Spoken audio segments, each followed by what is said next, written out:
మాట్లాడవలసిందిగా రిక్వెస్ట్ చేస్తున్నాను. యాక్చువల్లీ అసలు నా పక్కల చాలా పెద్ద మనుషులు ఉన్నారు. వాళ్ళ ముందు నించోవాలంటే నాకు కొంచెం వణుకు పుడుతుంది నిజంగా చెప్పాలంటే. ఎందుకంటే నేను చిన్నప్పటి నుంచి చూస్తున్నా సార్ వాళ్ళందరినీ. అండ్ ఈరోజు ఇక్కడ నేను అవార్డు తీసుకోవడం అనేది నిజంగా నాకు ఒక డ్రీమ్ లాగా అనిపిస్తుంది ఇదంతా. ఎందుకంటే సోషల్ మీడియా వచ్చిన తర్వాత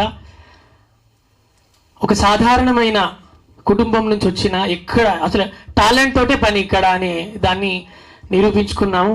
అండ్ దానికి గాను మాకు విష్ణు సార్ ఇంత చక్కటి అవార్డు ఇవ్వడం నిజంగా మాకు చాలా బూస్టింగ్ ఇస్తుంది. So thank you so much. So మీకోసం అద్దాల మేడలున్నాయే, మేడల్లా మంచి సీరలున్నాయే, సీరంచు రైకలున్నాయే, కొనిపిత్త నాతో బొంబాయి రాయే, రాను నే రాను రాను బొంబాయికి రాను, రాను బొంబాయికి రాను, రాను బొంబాయికి రాను, రాను బొంబాయికి రాను. So 861 million views